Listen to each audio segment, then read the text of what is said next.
पड़ोसी मुल्क पाकिस्तान इस वक्त चौतरफा घिरा हुआ है। अफगानिस्तान ने पाकिस्तान के खिलाफ जंग छेड़ दी है। ये युद्ध अब तेजी से बढ़ रहा है। ऐसे में सवाल ये है कि क्या कुछ इसका अंजाम होने वाला है और आखिर कब तक ये युद्ध रुकेगा? क्योंकि प्रकाश जी, देखा जाए तो अगर ये युद्ध इतनी तेजी से ऐसे ही बढ़ता रहा तो पूरे दक्षिण एशिया में अशांति और अस्थिरता का खतरा पैदा हो सकता है। देखो निकिता, आप बिल्कुल ठीक कह रहे हो। अगर आप हम इसको बृहद तौर पे देखें, बड़े जी। पिक्चर के तौर पे देखोगे तो रूस यूक्रेन ऑलरेडी वॉर में है। जी। और इसराइल और या हमास के बीच, इसराइल या लेबनान में जो इजरायली ऑपरेशन है वो हमने देखा। जी। उसके अलावा जो अभी अभी सीरिया में हुआ है उसको लेकर के दुनिया ये समझ रही है, या दुनिया के वो तमाम देश ये समझ रहे हैं कि जंग आज की दौर में आसान नहीं है। जंग बेहद मुश्किल हो चुकी है।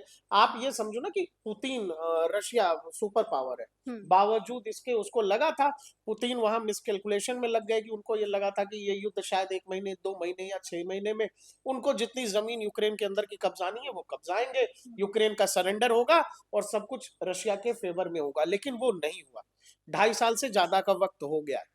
कोई भी देश जब लंबे वक्त तक युद्ध में फंसा रहता है निकता, तो दिक्कत ये होती है कि आपकी इकोनॉमी जा रही है, आपका आर्मी पावर जा रहा है। और इस सब के दौरान ऐसे में जब दुनिया भर के तमाम बैन्स आपके ऊपर लग रहे हैं, आर्थिक गतिविधियों पर रोक लगा दी, वो चाहे यूनाइटेड नेशन ने लगाई हो, वो चाहे अमेरिका ने लगाई हो, यूरोप ने लगाई हो, इसमें आपके लोगों की सर्वाइवल मुश्किल होती है। वो रूस है, सुपर पावर है, बावजूद उसके उसको मुश्किलें पेश आ रही है। जी। पाकिस्तान क्या है? पाकिस्तान उधारी के पैसे पे, ज़कात के पैसे पे, कटोरी के पैसे पे ही चल रहा है। जी। कहीं गए, कहीं प्राइम मिनिस्टर गए, कहीं विदेश मंत्री गए, तो इनका पूरी पाकिस्तानी पॉलिसी इस बात पर है कि जब भी कोई पाकिस्तान का हुक्मरान कहीं विदेश जाता है तो कौन सा देश कितना पैसा दे रहा है, और कौन। कहीं कहीं ना कहीं पाकिस्तान ने सोचा भी नहीं होगा कि जिस तालिबान को उसने पाल पोस कर इतना बड़ा हाँ, किया, वो आज नहीं, वही भस्मासुर भाई बन उनको जाएगा उनको उनके लिए। हमेशा पाकिस्तान बना कैसे? पाकिस्तान तो बना धर्म के नाम पर। हाँ जी। धर्म के नाम पर बना, फिर उसी पाकिस्तान से एक बांग्लादेश बन गया। क्यों? क्योंकि उनको ये लगा था कि हम धर्म, चूंकि मजहब एक है इसलिए हमने जी पाकिस्तान ले लिया। हम्म। लेकिन बांग्लादेश लैंग्वेज के आधार पर अलग हो गया। दोनों की संस्कृति बिल्कुल अलग थी, एक मजहब होते हुए भी, और इसीलिए बांग्लादेश बन गया। अफगानिस्तान और तालिबान में, जो तालिबान का जो शासन है अफगानिस्तान के अंदर, उनको लेकर, पाकिस्तानियों को लेकर उनके मन में एक चीज बड़ी क्लियर रही है हम्म। कि ये लोग जो है ये कन्वर्टेड लोग हैं। हम्म। दूसरा कि तालिबान हमेशा से ये कहता रहा, जो अंग्रेजों की बनाई डूरल लाइन है जो अफगानिस्तान पाकिस्तान को अलग करती है, तालिबान हो या तालिबान से पहले जो लोग प्रशासन में रहे हो, चाहे हामिद करजई हो, उन लोगों ने कभी उस डूरल लाइन को माना नहीं। पाकिस्तान उसको मानता है। अभी की जो समस्या है वो बेहद समस्या, आप देखो कि अफगानिस्तान में जो पहले, अफगानिस्तान ने हमला नहीं किया, टीटीपी ने किया। हम्म। टीटीपी पाकिस्तान के अंदर ही ऑपरेट करता है। उन लोगों ने हमला किया था, उनका ऑपरेशन चलता है पाकिस्तानी आर्मी के खिलाफ, पाकिस्तानी गवर्नमेंट के खिलाफ। उनकी जो नीतियां पाकिस्तान के अंदर हैं, वो चाहे सिंध प्रांत हो, बलूचिस्तान हो, वजीरिस्तान हो, इन इलाकों में जो पाकिस्तानी पॉलिसीज हैं, पाकिस्तानी सेना की पॉलिसीज हैं, उनको लेकर टीटीपी लगातार हमलावर रहता है सेना पर। लेकिन टीटीपी का नाम लेकर पाकिस्तान ने क्या किया? पाकिस्तान ने अफगानिस्तान पर हमला कर दिया, एयर स्ट्राइक कर दिया। अब पाकिस्तान, जो आप कह रहे हो ना चौतरफा, वो चौतरफा गिरा, उसको अंदर टीटीपी के लोग भी मार रहे हैं, और बकायदा अफगान ने अपनी फोर्सेस भेज दी हैं। जो तालिबान के लड़ाके हैं वो भी बॉर्डर पर आ गए हैं। कुछ इलाके तो ऐसे हैं जहां पोस्ट पर जो पाकिस्तानी फौजी तैनात थे वो बकायदा मशीन गन्स, जो हथियार है, वो छोड़ के वहां से भाग गए।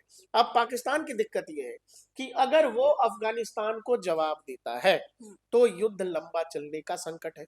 अफगानियों के पास खोने के लिए कुछ नहीं है, लेकिन खोने के लिए पाकिस्तान के लिए भी कुछ नहीं है। लेकिन दिक्कत यह है कि पाकिस्तानियों को डर बड़ा लगता है। उनको पता है, उनकी जो वॉर की हिस्ट्री है, जो भी युद्ध उन्होंने लड़े हैं, वो ऐसे ही भाग भाग के लड़े हैं या सरेंडर करके लड़े हैं।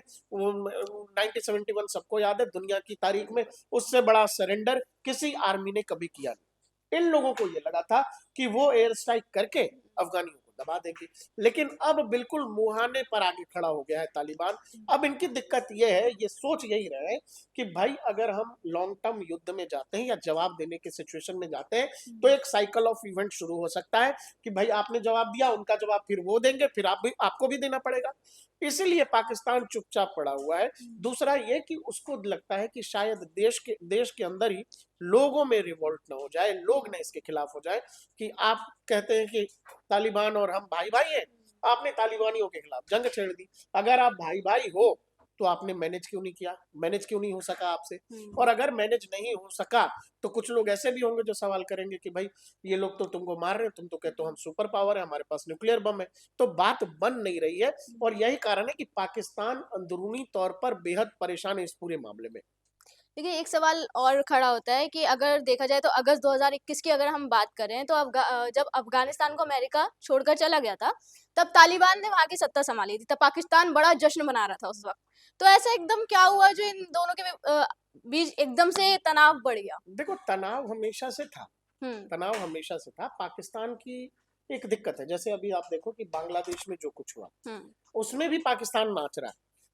पाकिस्तान खुश है, हुँ, वो बड़े सेलिब्रेट कर रहे हैं कि जी बांग्लादेश में भी भारत के खिलाफ मुहिम बन रही है। हुँ, लेकिन इनको ये समझना पड़ेगा कि ये बांग्लादेश एक हुँ, दौर में उसी पाकिस्तान का हिस्सा हुआ करता था, जो अब अलग देश है। हुँ, तो पाकिस्तानियों की ये फितरत है, वो बस इसी बात से खुश हो जाते हैं कि कहीं कोई बात भारत के खिलाफ हो गई, मान लो कहीं कोई प्रोटेस्ट भारत के खिलाफ हो गया, वो इस बात से खुश हो जाते हैं। और यही कारण है कि वो देश एक फेल्योर नेशन होने के कगार पर है, या कह लो दिवालिया होने के कगार पर है। हुँ, उस देश को कामयाबी इस बात में लग जाती है कि भारत सिडनी में टेस्ट हार गया या पर्थ में हार गया, वो पूरा देश खुश है। हुँ, और जबकि उनके खुद के घर में देखो आटा, चावल, दाल, टमाटर, प्याज, हुँ, इसकी लड़ाई है। बावजूद इसके वो लोग अपने आवाम को तरक्की कैसे मिलेगी, आवाम या देश का विकास कैसे होगा, उससे छोड़कर वो इस बात पर खुश रहते हैं। यही तो पाकिस्तान की सबसे बड़ी दिक्कत है।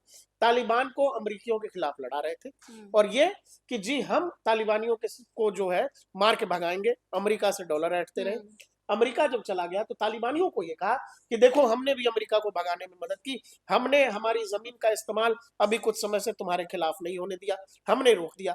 तो उस दौरान बड़ा दोस्ती था, उनको ये लगा कि अमेरिका तो चला गया हुँ, और उस समय इमरान खान की गवर्नमेंट थी, चाइना के गोद में सब बैठे हुए थे। हुँ, अब अमेरिका समर्थित गवर्नमेंट है पाकिस्तान के अंदर। तो ये पूरा कहानी जब आप वर्ल्ड डिप्लोमेसी देखोगे ना तो इतना हुँ, पेचीदा है। अब आप देखो मिडिल ईस्ट का सिचुएशन बहुत खराब है। हुँ, ऐसे में अगर अफगानिस्तान पाकिस्तान बॉर्डर पर भी कुछ नया और बड़ा शुरू हो जाता है तो संभव है कि मिडिल ईस्ट में और भी सिचुएशन खराब हो जाए। और पाकिस्तान को डर इस बात का है कि जिस तरह का सिचुएशन बांग्लादेश के अंदर है, और अगर वही सिचुएशन पाकिस्तान के अंदर हो जाएगा तो ऐसा ना हो कि भारत की तरफ से कुछ एक्शन बॉर्डर पर ले लिया जाए, पाक बॉर्डर पर। हुँ, तो ये पूरी परेशानी पाकिस्तान को परेशान तो कर रही है, लेकिन वो एक्शन कुछ भी नहीं ले रहा है तालिबान के खिलाफ। जबकि हाल ये है कि पाकिस्तानी फौजी, जैसा मैंने आपसे कहा कि कई पोस्ट ऐसे हैं वो छोड़ के भाग गए हैं पाकिस्तान, और बाकायदा वहां जश्न मना रहे हैं तालिबानी फाइटर्स जो है, हुँ। वो दुनिया विजुअल्स देख रही है, लेकिन पाकिस्तान बिल्कुल चुप बैठा हुआ है। वही ना, तो फिर सवाल यही है कि कैसे निपटेगा इससे आखिर पाकिस्तान? पाकिस्तान आज तक भूख से कैसे निपटा है, हाँ। पाकिस्तान अपने यहाँ गरीबी से कैसे निपटता है? हुँ, तो जैसे निपटता है वैसे ही निपटेगा, उनके पास निपटने के लिए कुछ है नहीं। हुँ, जिस देश में लोग आम तंगी से, या वो कहते हैं पेट की आग से जब लोग परेशान है, और वहां की आवाम को परेशानी है ही नहीं। देखिए वहां सरकार कैसे चलती है, ज्यादा हो जाएगा तो शहबाज शरीफ देश छोड़ के चले जाएंगे, जैसा पहले और भी बहुत सारे लोग गए। हुँ, वहां का जो सैन्य चीफ होता है वो जब तक आर्मी में होता है पाकिस्तान में होता है, रिटायर होता है या तो वो लंदन शिफ्ट हो जाता है या दुबई शिफ्ट हो जाता है। हुँ, इन पाकिस्तानियों की इतनी जमीनें हैं और इतनी प्रॉपर्टी दुबई में, लंदन में है कि अपने देश के आम लोगों को नोच नोच के ये सब दुनिया भर में प्रॉपर्टी बनाते हैं। ये बड़े लोग हैं, और जब देश खस्ताहाल होता है तो ये ऐसे ही चले जाते हैं, और यही पाकिस्तान की नियति है, निकता। तो ये यानी कि कहीं न कहीं कहा जा सकता है कि इसमें तालिबान ही ताकतवर निकल कर सामने आ रहे हैं इस जंग में। तालिबान इसलिए ताकतवर निकल करके आ रहा है कि उनका जॉब है लड़ना। हुँ, वो तारीखी तौर पर आप देखोगे तो पिछले 50 साल से वो लड़ ही रहे हैं। हुँ, जब नहीं लड़ते तो बोर होते। तो एक मौका उनको पाकिस्तान ने दे दिया, पहले एयर स्ट्राइक कर दी शेखी भगाड़ने के लिए। अब उस एयर स्ट्राइक का जवाब जिस तरह से तालिबान दे रहा है, फिर इनके लिए मुश्किल ये है कि अगर ये फिर अगर उस बात का जवाब देंगे तो हुँ। वो अटैक की इंटेंसिटी तालिबान बढ़ा न दे। इसीलिए ये चुपचाप बैठे हुए हैं और तालिबान लगातार हमला बोल रहा है। वही तो फिर मतलब अब तो ये आगे देखना होगा, इसके लिए इंतज़ार करना होगा कि इस जंग में कौन किस पर भारी पड़ता है। अभी के लिए इतना ही, आप देखते रहिए जीएनपी इंडिया।